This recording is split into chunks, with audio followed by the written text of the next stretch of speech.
Hello and welcome to Breaking Bread with Rivaaj Maharaj, where nothing is off the table. For today's episode, I wanted to talk about the breaking news coming out of Afghanistan and Pakistan regarding the recent conflict that has erupted between the two neighboring countries. So without further ado, let's get into it. Overnight, there have been clashes between the Pakistani and Afghani forces, and it has been reported that the Pakistani military establishment has embarked on an intensified bombing campaign against Kabul in Afghanistan and two other provinces. The Pakistanis say that this is in retaliation for attacks led by the Afghan Taliban against the Pakistani state earlier this month. Pakistan says it's killed more than 270 Afghan Taliban officials and militants since Thursday night in cross-border strikes. It says at least 12 Pakistani soldiers have also been killed. Pakistan targeted the Afghan capital Kabul as well as Kandahar and 20 other locations. Pakistan's defence minister said there was now a state of open war with Afghanistan. Well, the Afghan Taliban announced a major offensive against Pakistani military posts near the border on Thursday. It's now saying it wants to solve the dispute through dialogue. China, a close ally of Pakistan, has called on both sides to exercise restraint and work towards a swift ceasefire. Pictures from Pakistan show a mosque and residential buildings damaged by Afghan shelling. There's an article in the Guardian newspaper, and I'll just go through some of the points here. Pakistan bombs Kabul after intensifying border clashes with Afghanistan. Escalation of violence between the volatile neighbors makes a Qatar-mediated ceasefire appear increasingly shaky. Now, if you recall, last year, there were skirmishes between the two neighbors, Afghanistan and Pakistan, and which led to a tit-for-tat military conflagration that ignited during the course of the year. They agreed in a mediation between the Qataris to a ceasefire, but that ceasefire seems to be a rather fragile one. And as things have proven this year with this recent escalation, that ceasefire seems to be now either null and void or in jeopardy of becoming obsolete. Pakistan bombed Afghanistan's capital of Kabul and two other provinces on Friday, hours after a cross-border attack, the latest escalation of deadly violence between the volatile neighbors who signed a Qatar-mediated ceasefire in 2025. Following months of tit-for-tat clashes, Afghan forces attacked Pakistani border troops on Thursday night in what the Taliban government said was retaliation for earlier deadly airstrikes. So what's been going on here was that the Pakistani government has alleged that the Pakistani Taliban allegedly operating safely from within Afghanistan's borders have been launching waves of attacks against the Pakistani military establishment within the boundaries of Pakistan. And they've accused the Afghan Taliban, which is now the de facto government in Afghanistan, of harboring these Pakistani Taliban insurgents, for want of a better word, as described by the Pakistani establishment. So the Afghan Taliban have come out in strong denial of this and have actually accused the Pakistanis of using ISKP, Islamic State Khorasan province, of mounting these attacks against the Afghan Taliban within the borders of Afghanistan. The Pakistanis have denied these claims. However, there is a history that goes back here that needs to be looked at in order to understand what is going on. This war between Afghanistan and Pakistan is a civilizational war, for want of a better word. It's something that's not just going to die over. And in order to understand it, you need to go back to the history of Afghanistan and Pakistan's very recent history, because Pakistan is basically a country that did not exist until it was created by the British when India was given its independence. So there's a lot of history here to unpack in order to understand what is going on today. Let's have a look at what else the article says. Hours later, at least 3 explosions were heard in Kabul, with both sides making different claims about the number of casualties and sites hit. Pakistan's Federal Minister for Information and Broadcasting, Atullah Tarar, claimed the strikes on Friday in Kabul, Paktia and Kandahar killed 133 Afghan Taliban officials and wounded more than 200, with further possible casualties. Pakistan's Prime Minister Shehbaz Sharif said Friday that his country's armed forces could crush aggressors, while the country's defense minister has proclaimed open war. In a post on X Friday, Defense Minister Khwaja Mohammad Asif, now note, this is the clown. This is the actual clown, together with Asim Munir and Shehbaz Sharif, the 3 clowns that are heading the Pakistani establishment. And Khwaja Mohammad Asif said that Pakistan had hoped for peace in Afghanistan after the withdrawal of NATO forces and expected the Taliban to focus on the welfare of the Afghan people and regional stability. Instead, he alleged the Taliban had gathered militants from around the world and begun exporting terrorism. Now, I'll tell you what this man is saying in this X post that he put out on Friday is absolute nonsense. I'll tell you exactly why it's absolute hogwash, right? The Pakistani establishment, together with their military wing and the ISI, have continuously played an active role in destabilizing Afghanistan to the point where it had nurtured the Afghan Taliban and helped the Afghan Taliban come into power in Afghanistan. So Afghanistan, prior to 1979, had been run by a Soviet-style government that was, it was a government that was propped up by the Soviets. You then had the Soviets go into Afghanistan in 1979, I think it was. They crossed the border into Afghanistan and they began launching attacks against militants. The Northern Alliance had a lot of what the Afghans call Hazaras, people of like Uzbek descent and Tajik descent and things like that. They bordered more.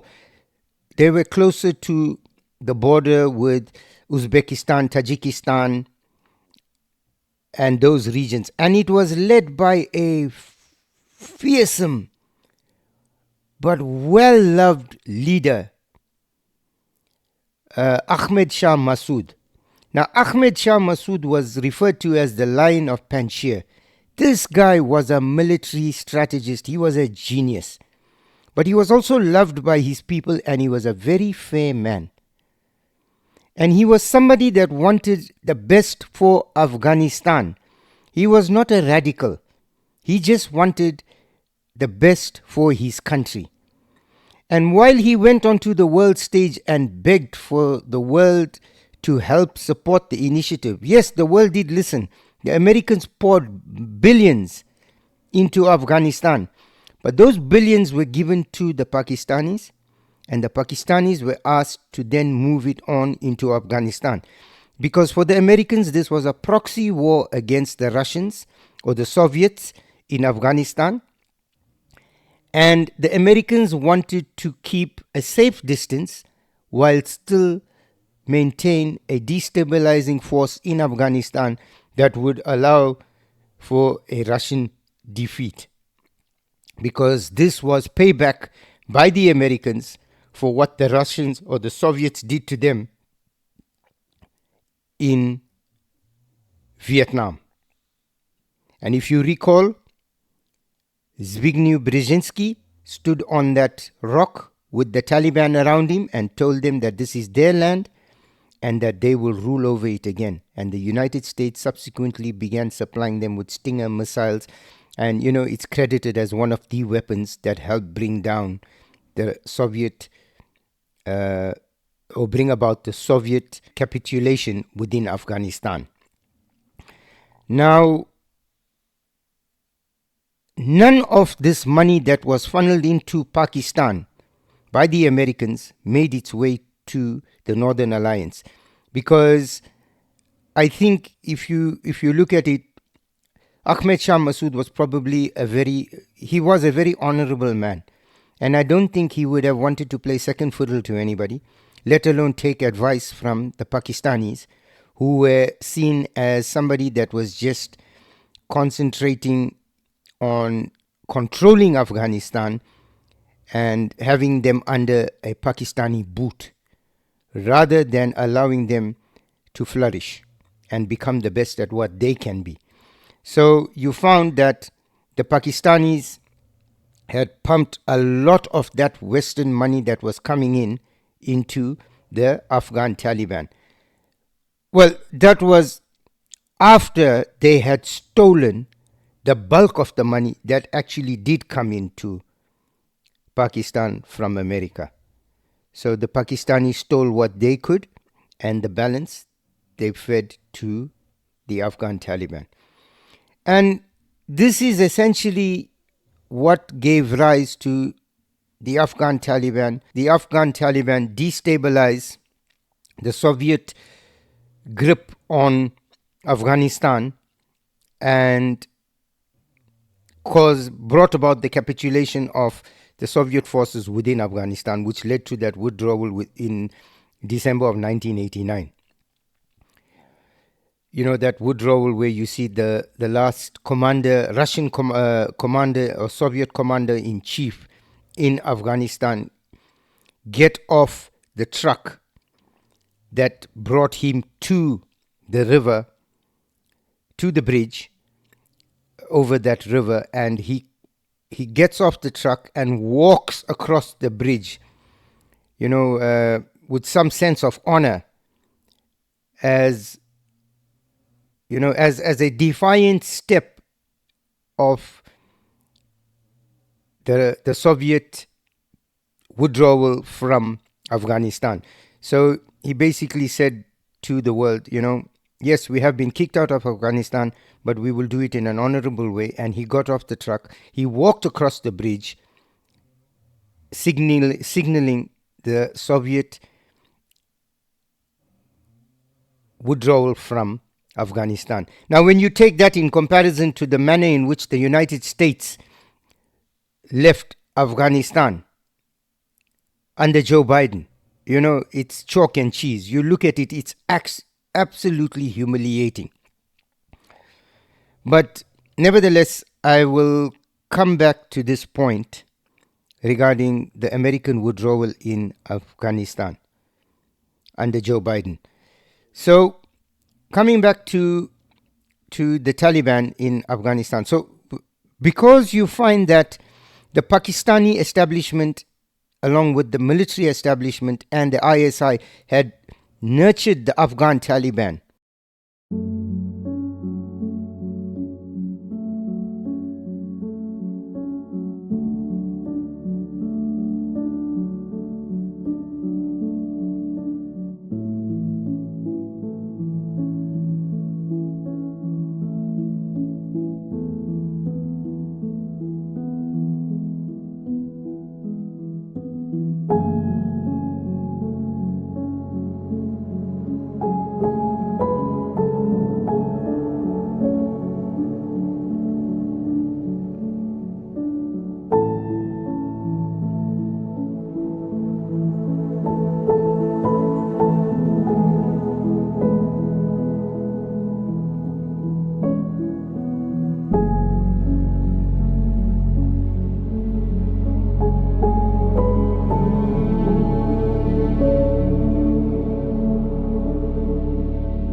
from within Pakistan, the madrasas within Pakistan, within, the Peshawar region, and pushing them then into Afghanistan to destabilize Afghanistan so that the Russians could capitulate and leave.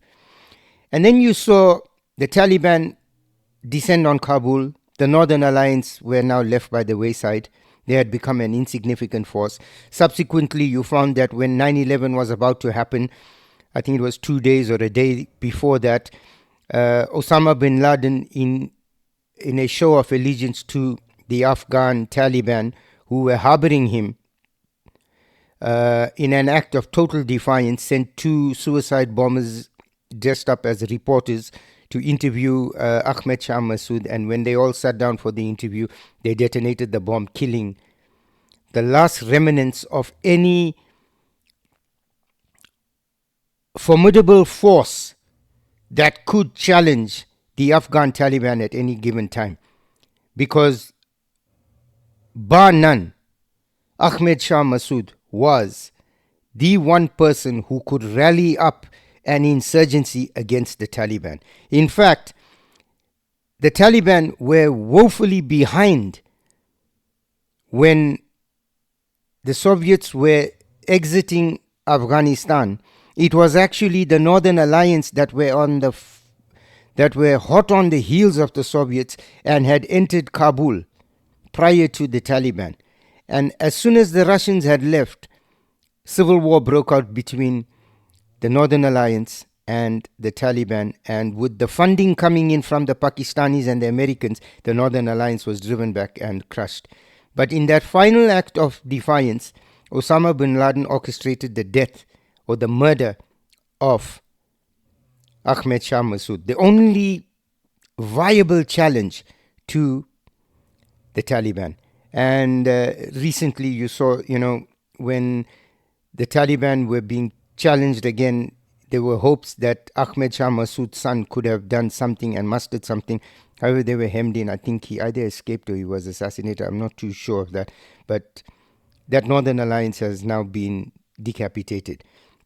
Once again, you see how the Americans funded a proxy war, chose the wrong side. The blowback from it is all the instability you see and what is going on today. Whereas had they played their cards properly, had they not left it to the thieving Pakistani establishment and military establishment, those scoundrels, you would have found a much more stable government within Afghanistan, and you would have found a much more better quality of life for the Afghan people under the Northern Alliance. And you see this happen time and time again. Iran was the same thing. When Mohammad Mossadegh came into power, simply because, what was then Anglo-Iranian Oil and is today British Petroleum, BP, they were unhappy because the man came in, Mossadegh came in, he nationalized Anglo-Iranian Oil. He said that those funds need to go back to the Iranian people to help benefit them rather than benefit BP. And, MI6 were unhappy with that. So they contracted the CIA. They tried the first time, it failed. The second time they were successful. Mohammad Mossadegh was put under house arrest, where he eventually died. But any semblance of normality that the Iranians could have had was taken away by the British and the Americans when Mossadegh was overthrown. The Shah of Iran was reinstated. Together with his Savak, they instituted brutal measures against the population to keep them in check, because he was another tyrant who refused to have any dissent. And it opened the doors for Ayatollah Khomeini to come in, who was living in France, in Paris, spirited in. The Iranian Revolution, Islamic Revolution took place, and you see Iran as the basket case that it is today. Because, you just get one authoritarian regime replaced by another. Shia Islam shoved down the throats of these people, and now Now you see the country in open rebellion. But it, a once proud civilization reduced to this. Very, very sad. And not without Western influence in their demise.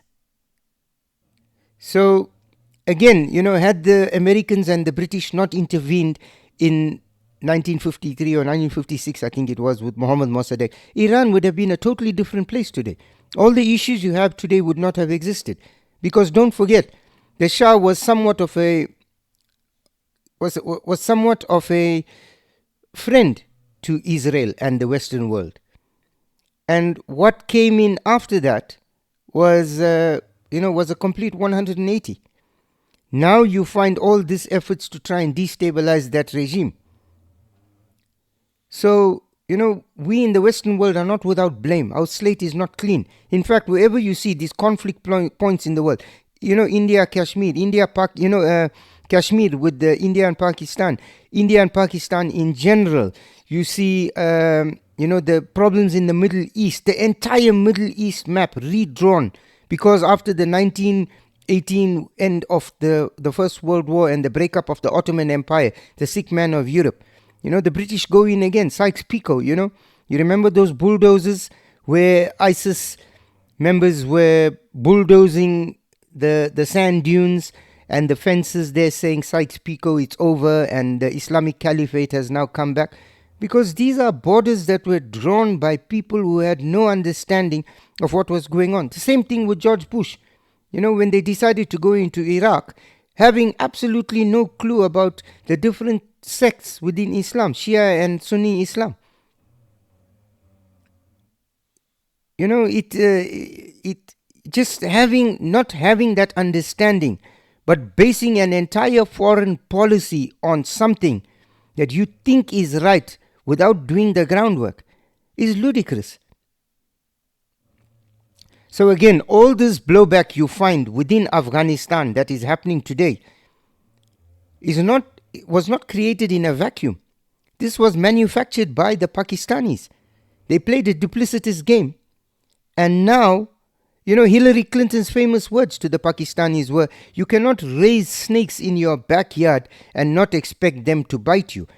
Because the Pakistanis always saw Afghanistan as a launch pad for, being a satellite state, a vassal state of Pakistan. It's the same thing they're doing now in Bangladesh. And these people just don't learn. It's going to lead to the breakup of their country. Pakistan is on the boil. Khyber Pakhtunkhwa is on fire. Balochistan has exploded.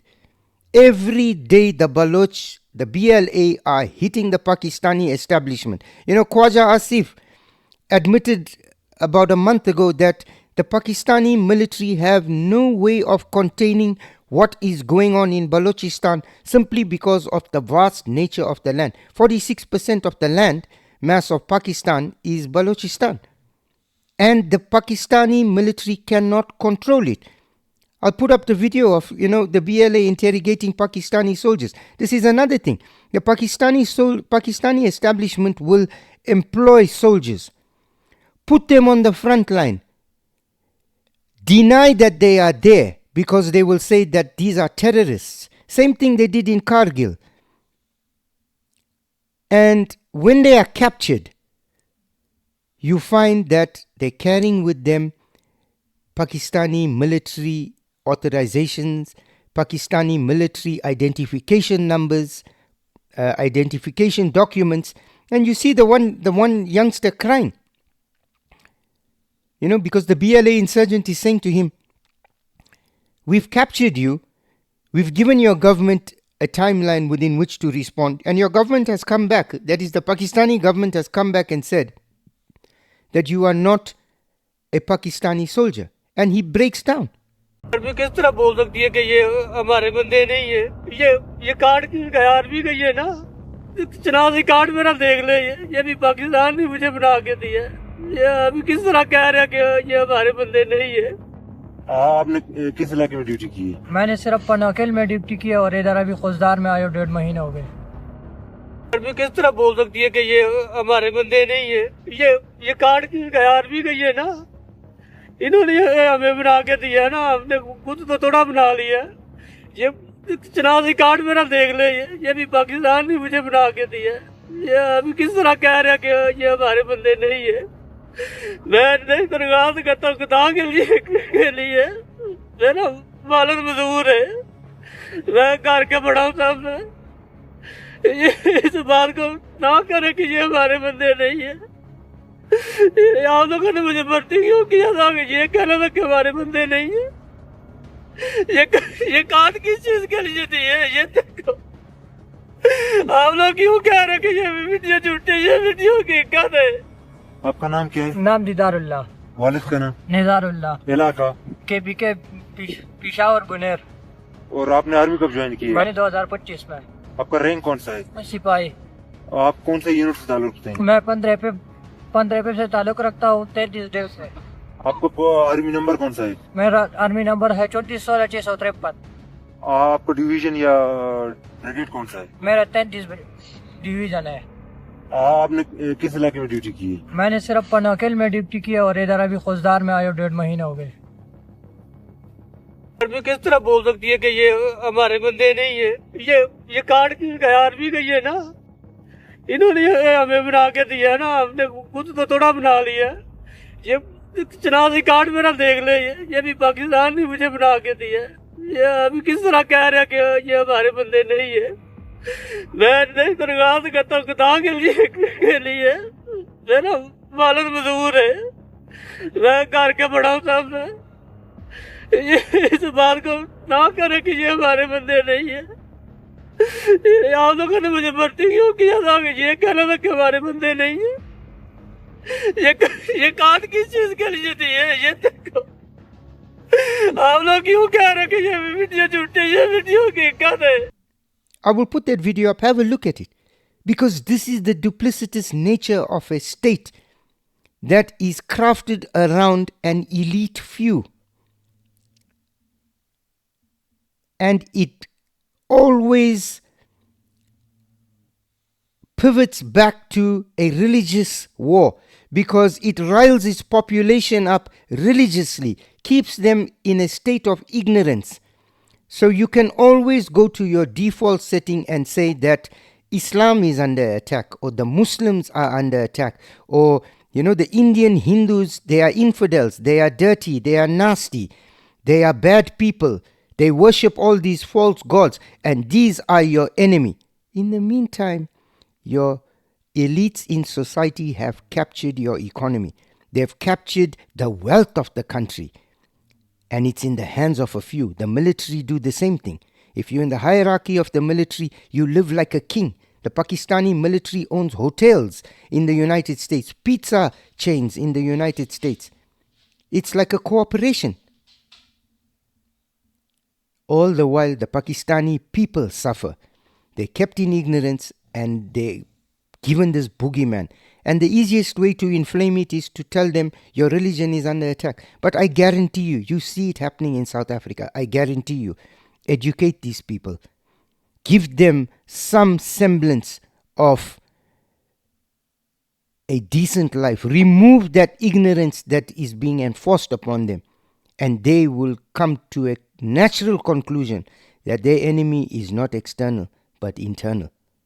It's the same thing you see in South Africa. The ANC for 35 years, 32 years, 30 odd years has been sitting on its ass and keeping the people ignorant, keeping the people in a state of poverty, keeping the people terrified, and all the while blaming an apartheid regime that is long gone and dead.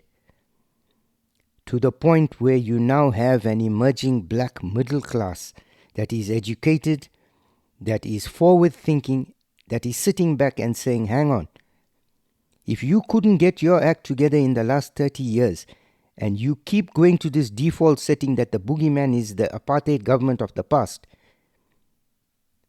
then you think we are stupid and you think that we do not have the mental capacity to reason what is happening. And now you find that The subsequent polls in the last two elections have shown that the ANC is no longer in the majority. In fact, they had to form a coalition of sorts in the last election, and there's now talk of a white individual becoming the next president of South Africa, something that 20 years ago, 30 years ago was thought of as unimaginable. Your chances of getting the sun to rise simultaneously with the moon at the same spot at the exact same time across the entire country was greater than having a white man coming into government in South Africa. But that day is closer than we all think. Why? Because people removed from a state of ignorance and a state of uneducatedness gets them to reason.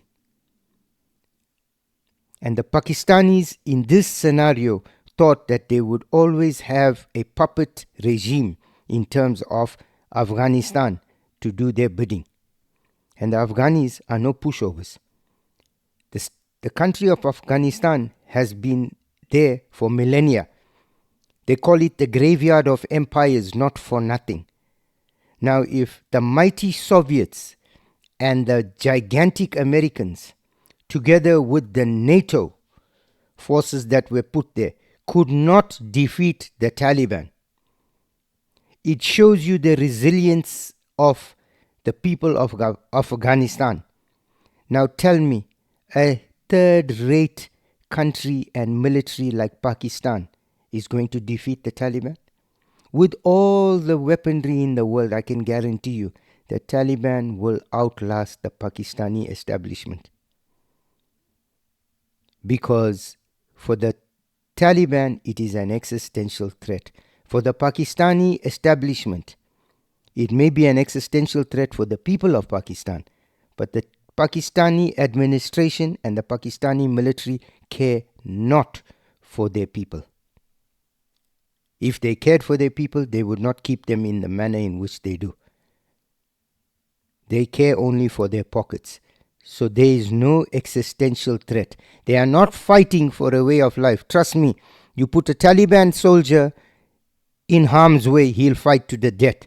Take one of these Pakistani elites, or take Asim Munir and put him on the battlefield and watch them run with their tail between their legs at the first threat to their life. Why? Because they are cowards. They are cowards because they are living off what the ill-gotten gains that should actually have passed on to their people. So they know that they have their billions stashed away in foreign accounts, and they know they have an exit strategy.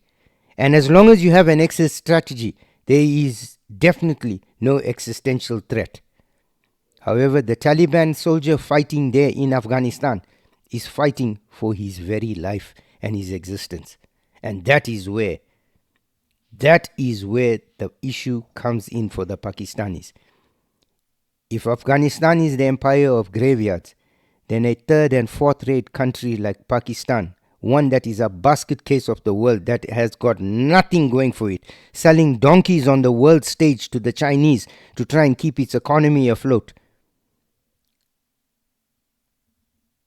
they have absolutely zero chance against the Afghanistanis.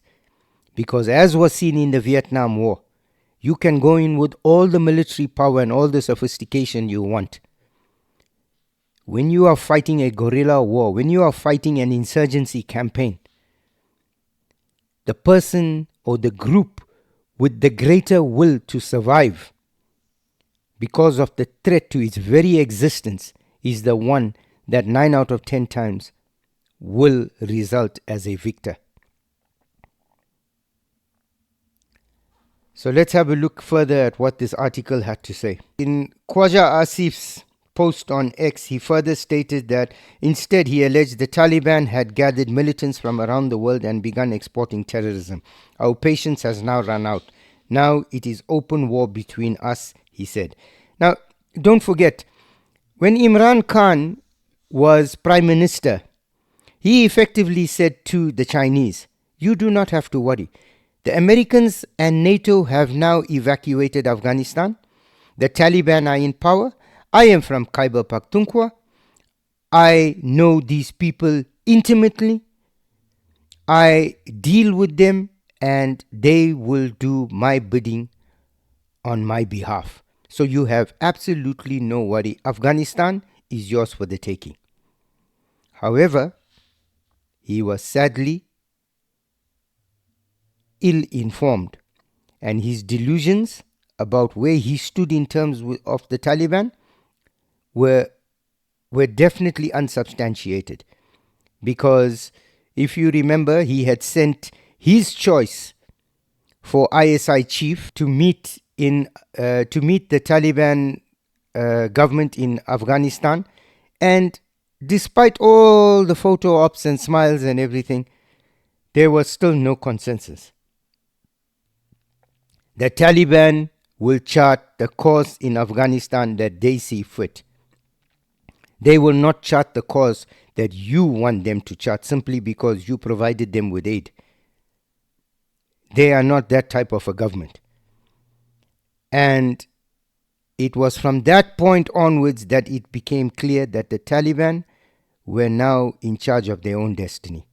And they were going to move in the direction they wanted to, and not in the direction they were being asked to by the Pakistani establishment. So by that time, the writing was on the wall. Imran Khan had reached some realization that this Taliban is now going rogue. So the Pakistanis, doing what they do best, turned to ISKP, Islamic State Khorasan province, to then wage an insurgency campaign against the Taliban in Afghanistan. Now, ISKP has always been flagged as a threat. The Indian government has flagged it as a threat to being a destabilizing force within the Kashmir region. The Chinese, incidentally, face the brunt of what ISKP is about because they've teamed up with the Uyghurs in that region, in Xinjiang region in China, and they pose a threat there. And the Chinese being the godfathers of the Pakistanis, and the Iron Brother, and deeper than the deepest ocean, and a relationship that is higher than the Himalayas, and all that nonsense is now seems to be coming to an end. And the Pakistanis actively use ISKP. They use them to help with fomenting issues within Iran as well. And this is why the Americans found the Pakistani establishment fairly useful, because for money they would do anything. So they now control Pakistan, who controls some part of ISKP and gets them to do their bidding. And the Taliban have flagged this and said to the Pakistanis, you are using ISKP to come in because ISKP and the Taliban don't see eye to eye. Then they're using ISKP in Balochistan to try and contain the BLA. So they've just been burnt with the Taliban. They haven't learned. They go and align with another militant organization, help set it up, help get it off the ground, and you can see where this is going to lead to. And the Chinese are aware that this is happening. But for China, they see India as their bigger threat. So they will play politics with the Pakistanis. But if you look at it, relations are really strained. Munir and Shehbaz Sharif have now gone and sat in the lap of the Americans. The Americans have made sure that Imran Khan is in prison. And the Chinese are losing their grip on Pakistan. And this is why I say, if the Chinese and the Indians can sit down, iron out their border differences, because that is the only thing that is holding them back. Yes, they can agree that they can become two major powers in that region. If they can do that and they can iron out their border differences, Pakistan for the Chinese becomes irrelevant. And the day that happens, God help the Pakistani establishment, because they will then have to rely very heavily on the Americans. And with the Americans, should the day arise that, which looks very likely under Donald Trump, that the Pakistani establishment or Pakistan as a country becomes a non-entity in terms of what use the Americans have for it, then if the Indians and the Chinese team up together, Pakistan will definitely it'll become a memory. Because the Chinese have a very, very long memory. They never forget. The Chinese never forget. They're losing, the CPEC project has stopped because, number one, the Pakistanis are not honoring their part of the agreement. They have no money. They have stolen a lot of the money that the Chinese have put in. The Chinese are not giving them a free lunch. They've now halted all movement on that CPEC project. You get these little spurts here and there just to make it. That's just optics, visuals. But by and large, everything has now grounded to a halt. You find that the Pakistanis are incapable of controlling the BLA. The BLA take Chinese casualties all the time. They inflict pain and death on the Chinese employees in that region. Short of China deploying troops into Pakistan, which I'm certain they probably are even there already. The Pakistani government just doesn't want to admit it because it will look weak in the eyes of its people. However, their inability to stem the attacks on the Chinese nationals by the BLA means that it is unsafe. And you add to that the duplicitous game the Pakistanis play with the Chinese. Chinese intelligence probably realizes this, and that's why they've halted. So the article further goes on to say that Afghanistan's defense ministry said that 55 Pakistani soldiers had been killed in the border clashes on Thursday, with some bodies taken into Afghanistan, including several captured alive. It is said 8 Afghan soldiers were reported killed, with 11 others wounded. The ministry reported the destruction of 19 Pakistani army posts and 2 bases. Now, essentially, this, the entirety of this article is going to be that both sides are claiming that they've done this and that, and they're both claiming a victory. The idea here is that you have that land, the Durand Line that was created by the British, and the Afghanis do not recognize the Durand Line. For them, the Durand Line is a fictitious line, and and what has happened, according to them, is that the British took parts of Afghanistan and gave it to Pakistan, and they are non-negotiable on that. And this is what Imran Khan tried to get from the Afghan Taliban, was that they conceded that part of Waziristan and Peshawar now belongs to Pakistan, and that Afghanistan doesn't have a claim to it. However, the Taliban is not prepared to negotiate on this point.